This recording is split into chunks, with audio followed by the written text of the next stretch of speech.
ఒక పొద నడిమిని అగ్ని జ్వాలలలో యెహోవా దూత అతనికి ప్రత్యక్షమాయెను. అతడు చూచినప్పుడు అగ్ని వలన ఆ పొద మండుచుండెను, కానీ పొద కాలిపోలేదు. నేను ఆ కట్టు వెళ్ళి ఈ గొప్ప విగ్రహం చూసేదాను. దాన్ని చూసుకుంటూ అతడు ఆ కట్టు వచ్చుట యెహోవా చూసాడు. ఆ దేవుడు ఆ పొలం అడిగి మోషే మోషే అని చూసిండు. అందుకు అతడు చిత్తముడు కూడా అందుకు ఆయన దగ్గరకు రావద్దు, నీ పాదము నుండి నీ చెప్పులు విడువు, నీవు నిలిచి ఉన్న స్థలము పరిశుద్ధ ప్రదేశము అని. మరియు ఆయన, నేను నీ తండ్రి దేవుడను, అబ్రహాము దేవుడను, ఇస్సాకు దేవుడను, యాకోబు దేవుడను అని చెప్పగా మోషే తన ముఖం కప్పుకొని దేవుని వైపు చూడవలెను. దేవుడి వాక్యం మన వెనుకిడిలో దీవించును గాక. ఆమేన్. నిర్గమాకాండం 3వ అధ్యాయం ఇశ్రాయేలీల జీవితానికి ప్లస్ మోషే జీవితానికి చాలా ప్రాముఖ్యమైన భాగం, అత్యవసరమైన భాగం. ఆ భాగంలో దేవుడు తనను తాను దాపరికం లేకుండా, చాటున మరుగున రహస్యంగా కాకుండా, జస్ట్ ఒక స్వరంతో కాకుండా, ఆయన ఏమై ఉన్నాడో, ఆయన స్వభావం ఏమై ఉన్నదో, ఆయన తత్వం ఏమై ఉన్నదో, అసలు ఆయన ఏమై ఉన్నాడో, తన ఎగ్జిస్టెన్స్ అంతటిని, తన ఉనికి అంతటిని కూడా ఈ అధ్యాయంలో దేవుడు సంపూర్ణంగా కనపరుచుకున్నాడు. ఈ భాగంలో మోషే ఎదుట, మోషే కొరకు అని చెప్పాలి. ఈ భాగం అర్థం అవ్వాలంటే దానికి ముందుకు జరిగిన చరిత్ర కూడా మనకు తెలియాలి. మోషే ఐగుప్తు దేశంలో కొన్ని సంవత్సరాలు విద్యాభ్యాసం చేశాడు. ఎన్ని సంవత్సరాలు? ఐగుప్తు దేశంలో ఒక ఐగుప్తీయుడిగా బ్రతికాడు. ఎన్ని సంవత్సరాలు? 40. తర్వాత రెండవ భాగం మోషే జీవితంలో ఎన్ని సంవత్సరాలు? 40. అవి ఏం చేస్తూ గడిపాడు? గొర్రెల కాపరిగా. ఏ దేశంలో గడిపాడు? మిద్యాను దేశంలో. మూడవ భాగం మోషే జీవితంలో 40 సంవత్సరాలు. అది ఏం చేస్తూ గడిపాడు? ఇశ్రాయేలీయుల్ని నడిపిస్తూ ఒక కాపరిగా, నిలువ నీడ లేకుండా, పాదం ఒక్క చోట కూడా నిలపకుండా, ఇంకా కంటిన్యూస్ రన్నింగ్ అనమాట, కంటిన్యూస్ జర్నీ అనమాట. 3 భాగాలు మోషే జీవితంలో. ఈ 3 భాగాలు కూడా 3 రకాలైన లైఫ్ కండిషన్స్ని చూపిస్తాయి మనకి. 3 జీవిత పద్ధతులు కాదు, స్థితులు చూపిస్తాయి మనకి. మొదటిదేమో సొంత ప్రయత్నం, రెండోదేమో తర్ఫీదు, ట్రైనింగ్, మూడోదేమో దేవుని మాటల్లో దేవుని మాట కొరకు పరిగెత్తడం. మొదటి 2 లేకుండా దేవుని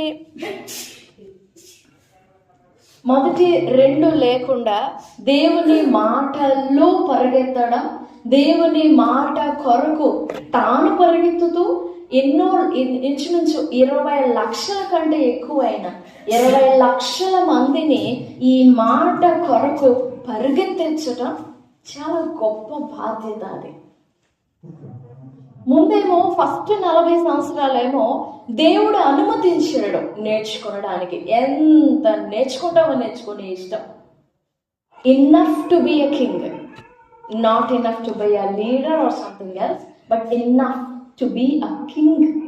ఒక రాజుగా సరిపడినంత నేర్పాడు. నేర్పినప్పుడు సొంత ప్రయత్నం తీసుకున్నాడు. ఎవరో? మోషే.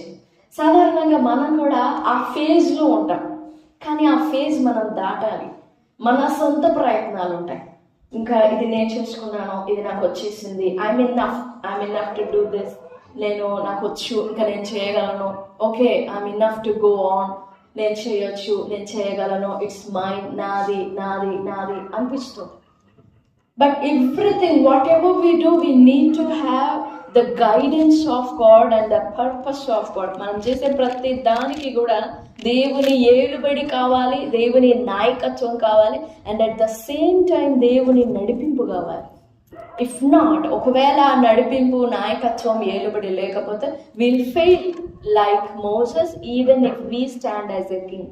ఒక రాజ స్థానంలో ఉండినా, రాకుమారుని స్థానంలో ఉండినా ఫెయిల్ అయిపోతాం. Even though we earn and we learn many things. అన్ని వచ్చినా, అన్ని కలిగి ఉండినా, చేత అయినా will fail, surely will fail. మోషేలాగా ఓడిపోతాం. That is phase 1. And phase 2, ఏమేమైతే నేర్చుకుని నేను చేయగలను, నాకు వచ్చు, నాకు సాధ్యం అవుతుంది, నేను నడపగలను, ఇశ్రాయేలుని ఐగుప్తీయుల చేతిలో నుండి నేను ఇలా ఇలా ఇలా ఇలా కాపాడొచ్చు అని ప్రయత్నాలు చేశాడు కదా. ఏమేమైతే ఇన్నఫ్ అనుకున్నాడో, ఎక్కడ ఏ పాయింట్ వరకు అయితే ఇన్నఫ్ అనుకున్నాడో ఆ పాయింట్ నుంచి డౌన్ పాయింట్ వరకు దేవుడు 0 చేసేసాడు. From the highest point to the lowest point, పై నుంచి కింద వరకు 0 చేసేసాడు. ఎంత 0 చేశాడు అని అంటే, రాజభాష తెలియనంత సులభంగా రాజభాష కానీ, రాజ కట్టుబాట్లు కానీ, రాజ వస్త్రధారణ కానీ, రాజకపు విధులు కానీ, అసలు మోషేని చూస్తే రాజు అని అనరు ఎవరు. ఎంత నేర్చుకున్నాడో, ఎంత వచ్చినదో మొత్తాన్ని రిక్తునిగా చేసేసి ట్రైన్ అప్ చేశాడు దేవుడు. That is phase 2. ఇక పూర్తిగా దేవుని మీద వేలాడాలి. ప్రతి దానికి దేవుని పట్టుకొని వేలాడాలి. ఇంకా ప్రతి చిన్నదానికి వేలాడాలి. చివరికి ఎట్లా మాట్లాడాడు తెలుసా మోషే? నాకు నోటి మాంద్యం ఉండింది, నాకు మాట్లాడడం రాదు. కానీ ఫస్ట్ phase లో ఎలాగున్నాడు తెలుసా? మాటల యందు ప్రవీణుడు. అసలు మోషే మాట్లాడితే ఇంకెవరు ఆన్సర్ చెప్పడానికి లేదు. That much eloquent he is. అంత మాటకారి, వాగుడు కాదు, మాటకారి.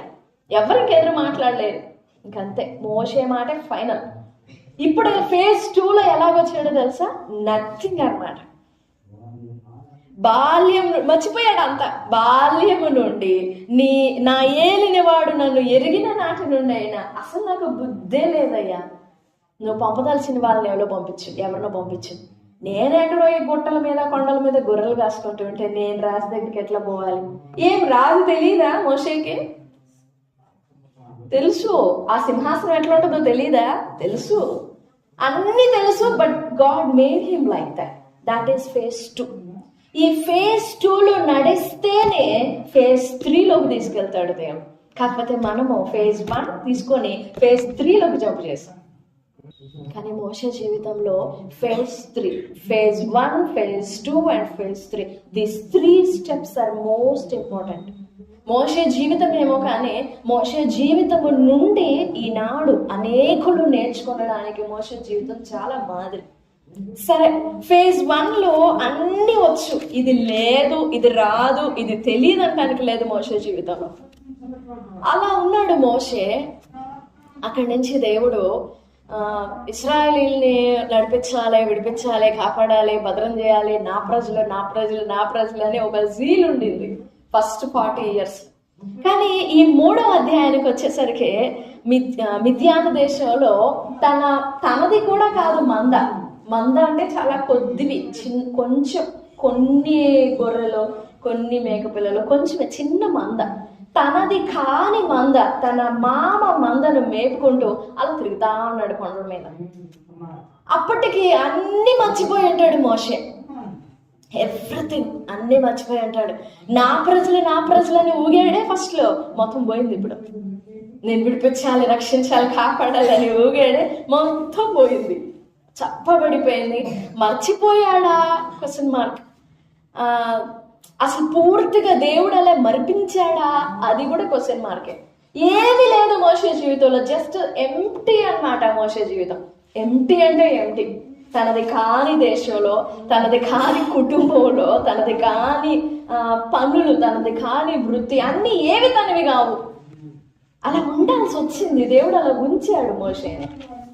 ఆ టైంలో 3వ అధ్యాయం, ఆ టైంలో దేవుడు ఒక అనుభవాన్ని మోషేకు నేర్పుతున్నాడు. మోషేకి ఒక దర్శనాన్ని చూపుతున్నాడు. That is an experience and also at the same time that is a revolution. అది ఒక అనుభవము, ఆ తర్వాత ఒక ప్రత్యక్షత. ఫస్ట్ అది ప్రత్యక్షతగా కనపడాలి మోషేకి, తర్వాత అది మోషేకు ఒక అనుభవం కావాలి. ఆ బర్నింగ్ బుష్, మండుచున్న పొద గురించి చాలా విషయాలు మనం మాట్లాడుకోవచ్చు. చాలా విషయాలు ఉన్నాయి. కానీ ఈ ప్రస్తుత సమయానికి 2-3 చిన్న విషయాలు ధ్యానం చేసుకొని ముగించుకుందాం. దేవుడు సమయం ఇచ్చినప్పుడు మిగిలిన ధ్యానం చేద్దాం. ఇందులో దేవుడు మోషేకు మండుచున్న అగ్నిలాగా కనపడ్డాడు. ఎలా కనపడ్డాడు? ఒకసారి ఆ మాట చదువుదాం. 2వ వచనం. ఒక పొద నడిమిని అగ్ని జ్వాలలో యెహోవా దూత తనకి ప్రత్యక్షమాయను. అతను చూచినప్పుడు అగ్ని వలన ఆ పొద మండుచుండెను గాని. మరలా చదవండి ఆ మాటని. అందరూ చదవండి, చదవగలిగిన వాళ్ళు అందరూ చదవండి.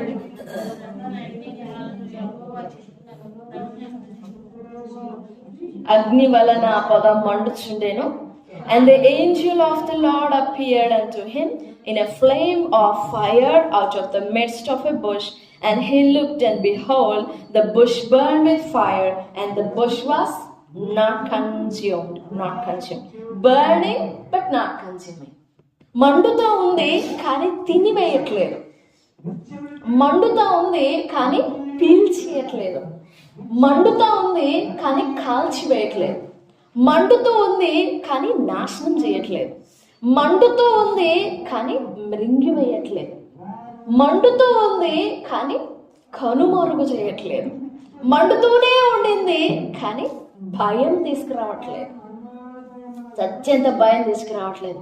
మండుతూనే ఉంది కానీ మరణం తీసుకురావట్లేదు.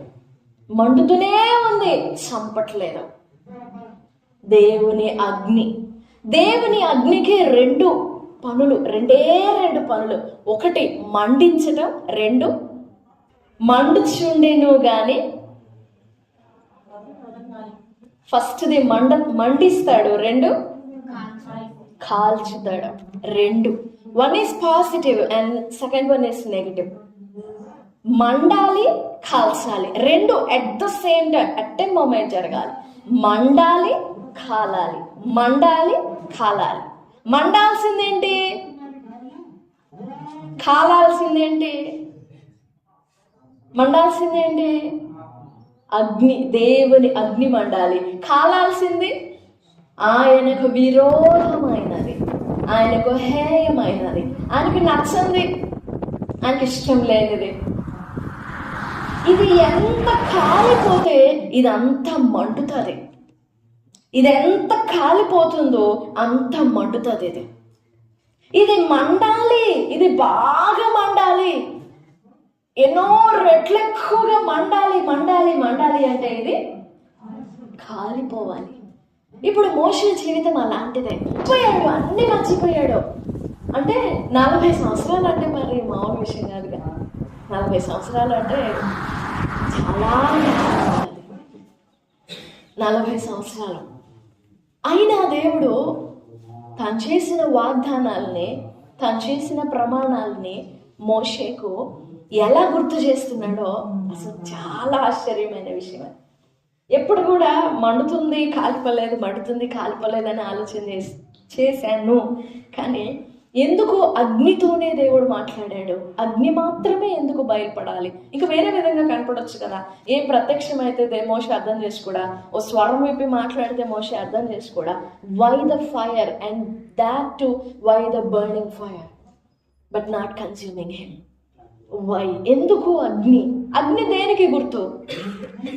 అగ్ని, దేవుని అగ్ని. ఎందుకు దేవుని అగ్ని దేనికి కారణం, ఎందుకు గుర్తు అని ఆ భాగాన్ని మనం ఆలోచన చేసినప్పుడు దేవుడు ఒక మాట మనకి జ్ఞాపకం చేస్తాడు.